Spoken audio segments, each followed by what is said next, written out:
กระแปงมาใส่เพื่อตัวนี้มันอันนั้นเออเอา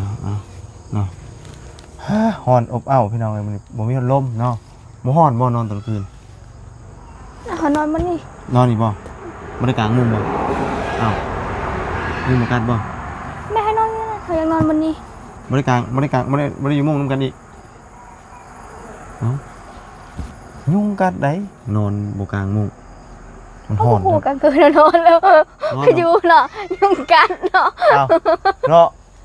อ้าวแต่ว่ายุงกัดเขาพูดนอนเลยเด้ นอนก็ฮู้ได้ยุงมันกัดเนาะ เขาพูด เออ เอานอนนะโอ้ยอย่างเนาะ บ่ได้ปูอีกปูแตะสาดนี่ฮะผ้าห่มนี่กับผมอ่ะ ต้มเยือนนี่ลูก ห่มผ้านี่บ่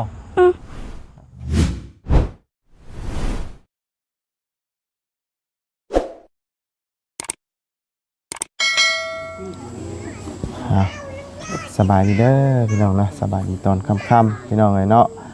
เอาเสียงกบเสียงอันว่าเขียดก็ถือว่าเงียบสงัดแล้วพี่น้องเอ้ยสร้างเพิ่นกลับแต่เว้นแน่มื้อนี้พี่น้องเอ้ยเนาะเป็นจังได๋คือว่ากลับไวมื้อนี้เนาะกลับบางช่วง 4 โมงเนาะทางสร้างก็ได้เสียงกบเสียงเขียดแล้วก็เงียบเนาะการเรือไม่เส้นบ่หลายเนาะเหลือประมาณ20เนาะแล้วก็แปดถือว่าจบพี่น้องเนาะเราแต่ว่าน่าจะบ่ทันได้เราดอกเนาะน่าจะมามื้ออื่นนี่เพิ่นน่าจะมาบากเสาก่อนเนาะกะเกียม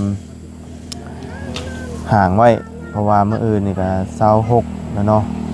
27 28เนาะ28นี่ต้องได้ให้มันลุกมันยืนพี่น้องเนาะได้ตั้งได้ย่อเนาะเอาอีกบ่โดนบ่นานก็ถือว่าเรียนตั้งขึ้นแล้วพี่น้องเนาะทางเพื่อนน้องใจดีเฮาเนาะหลายผู้หลายคนก็รุ่นน้ำกันเนาะเป็นกำลังใจให้ทางน้องใจดีตอนนี้ทางแม่เราก็ถือว่ากะเกียมขวบมักพริกมักพายไว้เนาะจักสิได้หยังแล้วเราก็ได้มาย่อให้แขกคนกินมื้ออันว่ายุบย่อเฮือนนี่เราก็ได้เนาะแต่ตอนนี้ก็ถือว่าแจ่มใสขึ้นนะทางแม่น้องใจดีก็หน้าตาเราก็ยิ้มแย้มตอนนี้เนาะค่าเลิกลากับพอใจดีนี่พี่น้องเนาะเอาพี่น้องเนาะจังไดก็เบิ่งน้ำกันเนาะว่ามีหยังขั้นตอนต่อไปเนาะมื้อนี้เพิ่นสิมาบากเสาก่อนกะเกียมเฮ็ดหางไว้เนาะตั้งเสานี่ขึงไว้แล้วพี่น้องเอ้ยเตรียมการเลยเนาะมื้อใดเพิ่นขึงมื้อใดเพิ่นนั่นเพิ่นหางสิหางไปแนวทางใดเนาะขึงเพราะว่าต้องเคลียร์ไม้เคลียร์ตอกก่อนพี่น้องเอ้ยเนาะไปชาวพี่น้องจังใดเนาะทั้งน้องใจดีเขาคือว่าเห็นทั้งบาตูนกับบาเพิ่งพี่น้องเอ้ยซื้อโทรศัพท์มาให้เลยพี่น้องเอ้ยเนาะดีใจน้องเพิ่นเพราะว่าโทรศัพท์เพิ่นแตกพี่น้องเอ้ยหล่นลงใส่บ่ได้กับแบตมันเสื่อมหมดแล้วเนาะทีนี้เพิ่นก็เลยมีทั้งบาเพิ่งกับบาตูนเนาะซื้อมาให้ไปเดี๋ยวจังได๋ก็ถามแม่แล้วพร้อมเนี่ยพี่น้องเป็นจังไดเนาะแล้วครบบ่ได้บ่เนาะสบายดีเนาะบังนั่งเล่าก่อนพี่น้องเลยขั่วหมักพริกหมักพายแล้วเหรอบอกโอ้ยำคำยำแรงนี่ก้อนเนาะใครแน่เนาะโอ้ยนั่งก่อนพี่น้องเลยแล้วเหรอบ่ขั่วพริกแล้วครั้งแล้วตำหมักพริกแล้วก็ขั่วข้าวคั่วไว้เราก็ได้เนาะกะเกียมบาซิบี้ยังเห็ดกินหาขู่หาคนนี่ไพ่เป็นคนหามือหยุกย่อนี่มือพอเขาเลี้ยงหามืออื่นบ่มืออื่นนี่วันที่26เนาะต้องบอกแต่มืออื่นบ่เพื่อเขาก็บอกว่า28เนาะ28มือย่อเด้บอกเผื่อไว้เนาะกับบุ้งว่ายันเข้าไปเด้เขาต้องบอกเผื่อไว้เนาะยันว่าบอกมืออัน27โดดยันว่าเพิ่นไปหัวไปให้ไปสวนเนาะยันเพิ่นว่างเนาะก็สิประมาณ20นิดหน่อยเนี่ยเนาะ20ปลายคนก็น่าจะได้นะมันก็เพื่อนบ่ได้ใหญ่ปานใดเนาะบ่ได้กว้างปานใดก็พอดีนะพี่น้องเอ้ยพอดีงามพอดีอยู่เนาะอยู่กัน3คนพอดีงามเลยเพราะว่าอยู่กัน3คนมันพอดีตะป้อยอยู่นะพี่น้องเอ้ยเนาะพอดีงาม สร้างเพิ่นกลับไว้เนาะมื้อนี้เนาะเพิ่นได้บอกอยู่ว่าคือกลับไปมื้อนี้ จักอะไรเลย ฮะ แม่บอกเลยเรากลับเลย ครับเลยเออเครื่องไม้เครื่องมือเพิ่นก็เก็บไว้หั่นติเก็บไว้เฮือนเอาอ่ะเพราะว่าเห็นเพิ่นกลับเก็บเครื่องแต่ 4:00 นผมว่ากลับไว้ใช่เนาะมื้ออื่นนี่เพิ่นสิมานี่มื้ออื่นเพิ่นสิมาอันบากเสามื้อนี่นะเพิ่นสิมากัน3คนอันนี้เพิ่นมากัน2คนเราไม่เนาะ2คนนี่เราไม่พี่น้อง3มื้อเลยเนาะเพิ่นมาเนาะ3มื้อเลย3มื้อยังเหลือแต่แป้นก็ไม่เซ็นไม่สิแปดประมาณ ยังมือหนึ่งแล้วนะ ตำบาเพิ่นตั้งเฮ็ดกับมื้อเดียวอีกมื้อนึงเนาะแต่ว่ามื้อแต่ว่าแป้นนี่เพิ่นสิเอาไว้ก่อนยังสิบ่พาเฮ็ดให้แล้วเพราะว่าเพิ่นสิเฮ็ดตัวนี้ก่อนได้ให้มันได้ยุกได้ย่อก่อนตัวเสานี่ต้องบากเสาก่อนเราเอาตัวมันสำคัญก่อนเนาะพวกคือนั่นตัวสำคัญเด้ตัวแป้นมันเอาไว้น้ำลังอยู่แล้วมันเป็นขั้นตอนน้ำลังตัวนั้นย่อขึ้นไปแล้วเพิ่นจังเราไปน้ำปูไปน้ำก็ได้ตัวนี้เนาะนอน2คนแล้วบ่ตอนนี้ เดิน3 3จะดีนอนนำบ่ เลย คืนนี้จะดีนอนนำบ่ เลยนอนตะเลิก บ่ได้ไปนอนโรงงานเลย เลยแม่เขาเลี้ยงไปนอน พอแม่เลี้ยงไปนอนนำแล้วเพิ่นก็เลยบ่ได้ไปพุ่นเดี๋ยวนี้เนาะ เลยคันมาคันเลี้ยงบ่มีแม่ก็นอนเป็นหมู่กับเลี้ยงเลี้ยงนอนเพรียวกะมันย่าน โดยอันนี้จะดีนี่นอนนำแม่แล้วบัดนี้เนาะโดยเอาเนาะก็ดีแล้วเนาะที่ได้นอนเป็นหมู่กันเนาะเพราะว่าประตูเราก็อัดบ่ได้เด้เนาะล็อกบ่ได้ฮ้อนบ่นอนกลางคืน เลยห้อย ฮ้อนอยู่ เลย มันอ้าวเนาะ เลย อากาศมันร้อนพี่น้องเอ้ยอากาศมันอบอ้าวเนาะคึมๆพี่น้องเอ้ยร้อนแฮงลงไปเบิ่งอันว่าพอไก่เพิ่นตัดอันนั้นเตรียมมันว่าซักเขานี่เจ้าก็สิได้ลงซักน้ำอยู่บ่นี่ เลย อืม ยัง3แผ่นอยู่ยังเพิ่น3 ยังของไผเน่ ของบ่มีของพ่อบ่ใกล้แม่แซ่บเลยค่ะศาลา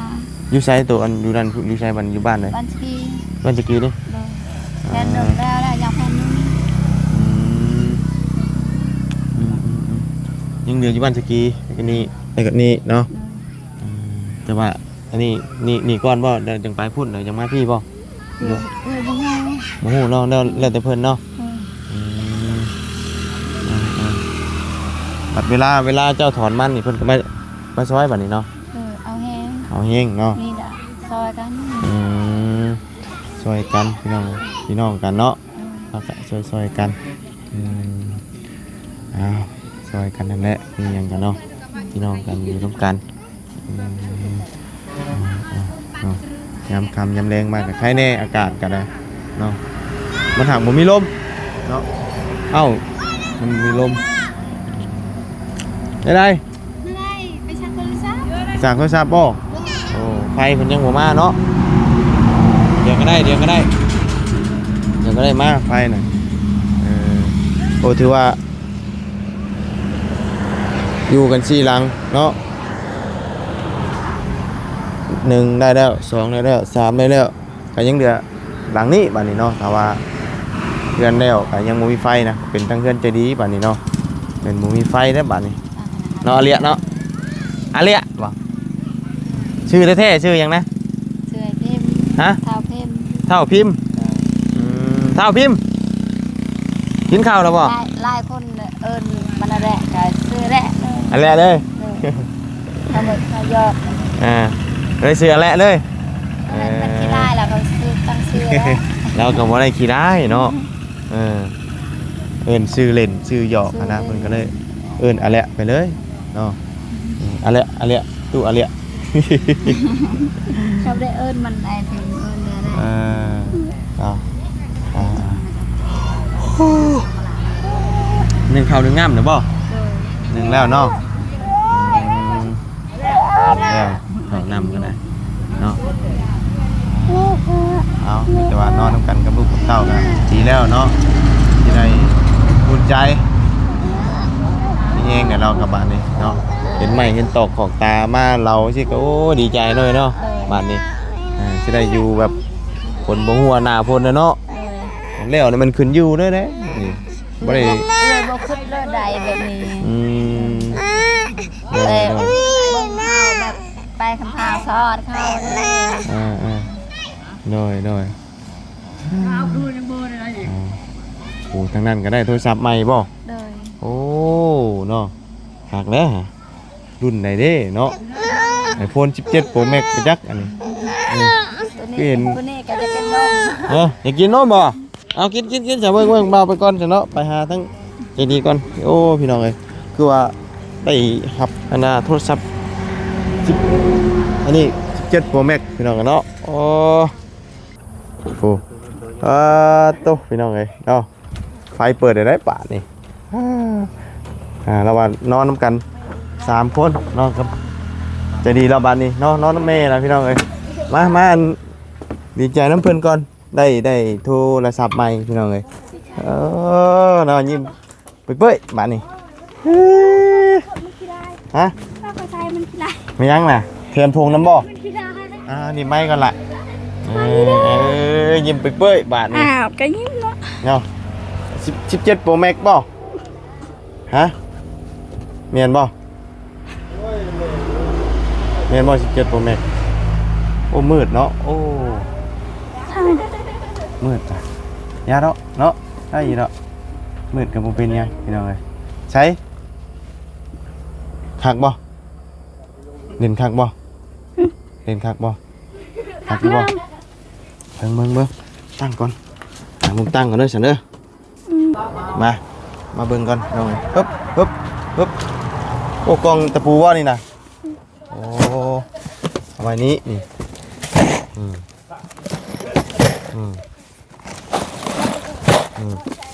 ตั้งน้ำก่อนนี่บ่เพิ่นแถมนะใช่หรือเปล่าใช่มึงมีเงินบ่เพิ่นแถมได้ซื้อให้ทานเพิ่นแถมติโอ้คักได้นี่เท่ได้นี่ให้หรือเปล่าภายในวะลืมเลย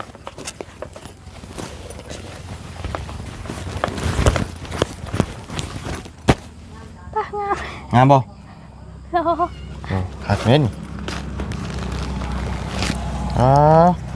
คักเลยนี่ใช่อยู่อันนี้มันกระเป๋าผู้ชายส่วนลายผู้ชายพายเนาะผู้หญิง ให้หรือเปล่าผู้หญิงเป็นบ่ค่อยใช่หรอกให้ระบาวเจ้าได้ใส่เนาะระบายได้บ่บ่ได้ใช่มีอยู่ให้ล่ะขนาดกระเป๋านั่นก็บ่ได้ค่อยพายดิป้าไปรถเดี๋ยวนี้มันบ่มีเงินใส่ล่ะบ่ได้พายเดี๋ยวนี้เนาะเงินเบิดเลยบ่ได้ค่อยพายเบิ่งรุ่นยังนี่นะโอ้เท่าไหร่2,500,000เฮ้ยมันก็เปิดไว้ก็ได้โอ้เพชรใส่เรียบร้อยตั้งอีกอย่างเรียบร้อยบ่ได้ว่า YouTube เฮ้ยมันเป็นเลื่อนไปอยากไปมันเหนียววะมีเน็ตอ่ะบ่นี่ยังบ่มีYouTube อีกอย่างเป็นตั้งกันได้เนาะเฟซเฮ้ยเลื่อนกล้องนี่เฟซอันนี้รูปถ่ายดูถ่ายในนอกกินนี่มันคลายโอ้มันตอนคืนว่ะมันก็สมราคามันน่ะแน่เคยพอดีทั้งบาตูนกับบ่าวเคยละเนาะเป็นซื้อโทรศัพท์มาให้ทั้งจะดีเนาะเพราะว่าเครื่องนี้มันแตกแล้วก็แบตเสื่อมเนาะน้ำหนักแต่พอๆกันตัวนี้ชิ้นนักกว่าตัวนี้แตกแล้วทิ่มเอาก่อนเห็นได้จ้ะเอาไว้เก็บไปแปลงบ่เก็บไปก่อนเนาะเพื่อนั่นมีเงินกับแปลงมาใช่เพื่อตัวนี้มันอันนั้นเอาเนาะ ฮ้อนอบอ้าวพี่น้องเอ้ยมันบ่มีพัดลมเนาะบ่ฮ้อนบ่นอนตอนคืน เขานอนมันนี่ นอนนี่บ่บ่ได้กลางมุ้งบ่อ้าวมุ้งมากัดบ่ แม่ให้นอนนี่นะเขายังนอนมันนี่ บ่ได้กลางบ่ได้อยู่มุ้งนำกันอีกเอ้ายุงกัดได้นอนบ่กลางมุ้งมัน เขา ฮ้อน ผู ค ก รับ กันเกินนอนแล้วอยู่เนาะยุงกัดเนาะ อ้าวเนาะ อ้าวแต่ว่ายุงกัดเขาพูดนอนเลยเด้ นอนก็ฮู้ได้ยุงมันกัดเนาะ เขาพูด เออ ถ้านอนนะโอ้ยยังเนาะ บ่ได้ปูอีกปูแตะสาดนี่ฮะผ้าห่มนี่จะห่มอ่ะ ผมเยือนนี่อยู่ ห่มผ้านี่บ่ นอนนี่ เอ้ยเพิ่น พ่อแม่บอกผมก่อนบอกผมนะเช้าบอกผมคนน่ะอยู่เพื่อนอยู่กับอยู่งานมีอยู่ โดยคือจะดีตอนนี้น่ะนอนอยู่นำแม่แล้วเนาะตั้งแต่อาณาแม่เลี้ยงไปนอนพุ่นเนาะไปนอนที่แล้วเพราะว่ามีพุ่นมันหลายคนเนาะอีกอย่างแม่ก็นอนอยู่คนเดียววันนี้ก็เลยนอนไปร่วมกันกับแม่เนาะแต่ว่าจะดีสินอนอยู่นี้บัดนี้นอนอยู่ช่วงหน้าประตูเลยผีเปิดเข้ามา ผีเปิดเข้ามาเข้ามานี่จ้าเลยอัดอยู่ที่ตอนคืน ฮัดเนาะ อัดแล้วมัดไว้บ่ฮะมัดไว้ บ่ได้มาอัดที่ ตั้งซื่อตั้งข้างนอกบ่มาตั้งใน ตักนอก ตั้งข้างนอกลมพัดมาลมดึมมีดอกไอ้เนาะเอาดีแล้วเนาะเมย์จะได้มีหมู่เนาะมื้ออื่นนี่ทั้งพอโรงเรียนสิไปหาเป่าคนมากะเกียมโยเฮือนได้นี่ ไม่ได้ เอาเพิ่นบ่ได้บอกมาวันที่28โยเฮือนตั้งเสาโยเฮือนเนาะตั้งตีนเสาแหละแต่ว่ามื้อเพิ่นสิเคิงนี่จักมื้อใดบ่นี่วันมื้อจักแล้วต้องฝึกก่อนแล้วเนาะเคิงตีนเสาก่อนหางแล้วจึงเป็นเคิงตีนเสาเนาะจะมื้อน่ะหาเคิงตีนเสาเพราะว่านั่นวันจะแปะนี่ก็เป็นยอเลยดิอีกบ่กี่มื้อนึงเนาะใกล้แล้วพี่น้องเนาะสำหรับเรียนชานบ้านช่องเจดีเนาะสร้างเพิ่นกลับไว้เนาะมื้อนี้เนาะอันเพิ่นหนาวใหม่เนาะเพิ่นคือกลับตั้งแต่ 4:00 นวานนี่มันกลับค่ำนะวานตอนนี้กลับ 5:00 นนี่เพิ่นได้กลับเนาะโอ้ฮ้อนขนาดมื้อนี้พี่น้องเอ้ยนั่งอันกระตุกหน่อยแล้วนี่เนาะ ก็ฮอน ฮะ ฮอน ฮ้อนเนาะ ก็ชิเล่นเพื่อนจริงๆแหละจับ แล้วยามนอนนี่จะว่านอนอยู่นี่มุ้งก็บ่ได้กลางยุงก็กัดฮ้อนก็ฮ้อนโอ้ห่มผ้าพร้อมบ่บ่ได้ห่มบ่ เพราะว่าเนาะพยานเนี่ยอ้าวฮอนจังเลยเขาป้าเขานอนแต่ก่อนจะเป็นแบบนี้นะ ฮะ เขายานพี่ถ้าเขานอนตีเขาอยู่นะเขายานยานพี่ สินอนลงไปอีกย่านผีย่านมันยังผีย่านแต่คนจะมาเปิดประตู เขายานหมดยังเขายาน ย่านแต่คนมาเปิดประตูนี่เปิดประตูหรือว่าเนาะผีบ้าอันนี้เด้มันยางทางไม่เห็นบ่มันนี่ใส่ชุดดำมันเด้แล้วยางกลับไปกลับมาอยู่มันนี่แต่ว่าเราเห็นน้องเราผีบ้าเนี่ยเรายางกลับไปกลับมาซื่อ ยานเลย ทางจะมีผีบ้าพี่น้องยางตามทางเนาะกลับไปกลับมาเนาะแต่ว่าบ่มีพิษมีไฟมีแต่ยางอย่างเดียวนี่นะจุดจ้อยเนาะเรายางนะยางฮอดพุ่นแล้วก็ยางกลับยางฮอดพุ่นแล้วก็ยางกลับสินะเป็นนักยางนะว่าแล้วก็ได้ยางจนว่าเกือบใส่บ่บ่ได้ใส่เลยเนาะบ่ได้ใส่เกือบเลยฮ้อนก็ยางเงินแล้วตีนนี่เนาะผู้นึง เอาสองคนดึงบาเลย 2คนบ่มื้อนั้นก็มีหน่วยใหญ่ผู้ชายกันนะ หน้าตาแบบนั้นคือกัน ใช่แต่ว่าเท่านะคนเนาะแต่อันนี้เนี่ยประมาณ20 ปลายเนาะพี่บ้า อ้าวดินเราเขาเฮียนได้เราเฮียนจบอันยังมอยังนะ เรียนจบม.ยัง โอ้ยได้ยินด้วยว่าเราเฮียน โอ้คือห่อนเลยพี่น้อยเนาะไปลงกระล่างปะมันห่อนเลยห่อนแห้งเลยเนาะโอ้ยอากาศมันคือห่อนเลยนี่เนาะมื้อนี้เนาะห่อนตัวเบิ่งแน่กูโอ้วัน นอนเราน้ำเรานี่เอาหายมาไว้เลยน้ำกินนี่หายกะเขียมไว้เอาถือว่าจะดีนอนน้ำแม่บาดนี้เนาะกะนี่แหละใครแน่ฝนบ่ตกก็มีหู้เดียวพี่น้องไอ้ที่ว่าหัวเนาะอดเอาใกล้เลยละแต่ว่ายันแต่ยุ่งเนาะยันแต่ยุ่งนะมุงบริการอัดประตูไว้เนาะไปเนาะพี่แต่ว่าลงมาข้างล่างก่อนมันฮ้อนพี่น้องอยู่เทิงนี่โอ้ฮ้อนอีดีก็รอฮ้อนแท้ๆปุ๊อึ๊บนี่ไม่เอาไปเลยฮ้อนแห้งนั่งบอลเย็นๆกันโอ้เป็นบอลนั่งเด่นเลยก็คักเล่นพี่น้องตอนค่ำตอนคืนบอลสิรับสินอนเนาะเย็นจ่อยแล้วบานพอเดือนยังปีนี้เพิ่นว่า8-2คนบ่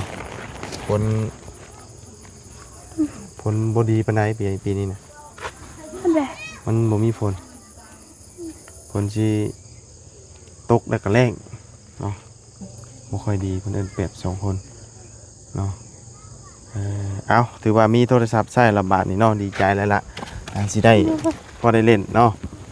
ผมมีโทรศัพท์ก็คือฮู้นะพี่น้องคนเฮาเคยมีโทรศัพท์แล้วมีโทรศัพท์นี่มันบ่ม่วนเนาะ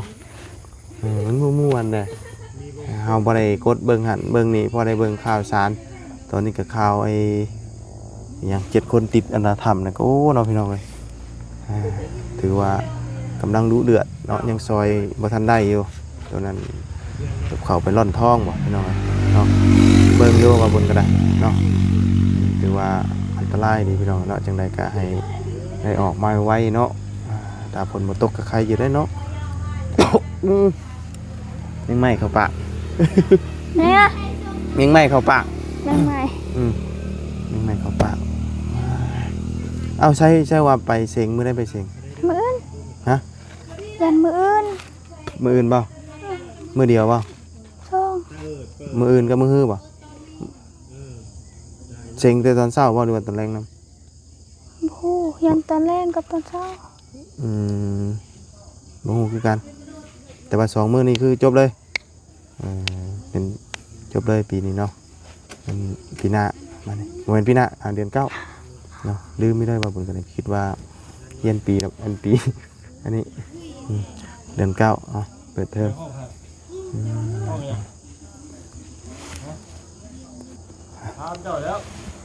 กินข้าวแรงนะบ่ล่ะ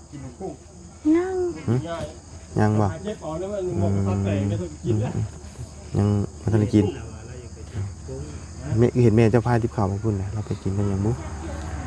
ผู้กัน ครับกินข้าวกินน้ำแล้วก็มานอนที่บ้านไปจิเนาะเนาะทางนี้ก็ใกล้ละบ้านเนาะ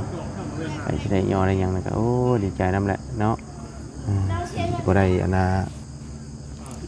มีฝนตกหัวใจปานใดเนาะเจ้าก็จะบ่ได้ไปนอนอยู่โรงงานบัดนี้มันจังสบายเนาะ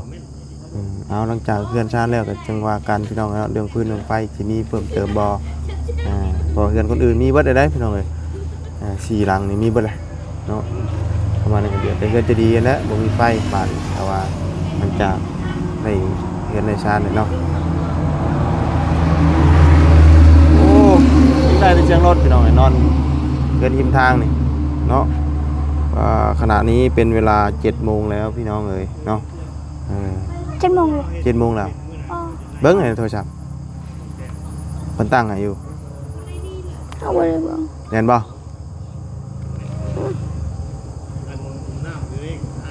แม่นบ่ไปฉันเนาะมีแต่ว่าพุ่นแหละมื้ออื่นพ้อกันใหม่เนาะเนาะก็มาไปโรงเรียนก็แม่นสวยๆพี่น้องช่วยพ่อเนาะสำหรับคลิปนี้ดีใจนำได้โทรศัพท์ใหม่เนาะเรียนชั้นก็กำลังกะเกียมตั้งเนาะไปแล้วล่ะสบายดี FC เพิ่นก่อนเนาะไปสบายดีเอาพี่น้องเนาะจังได๋ก็พบเจอกันใหม่เนาะขอบคุณพี่น้อง FC เด้อที่เข้ามาติดตามนะครับชมเนาะไปแล้วพี่น้องเนาะสบายดี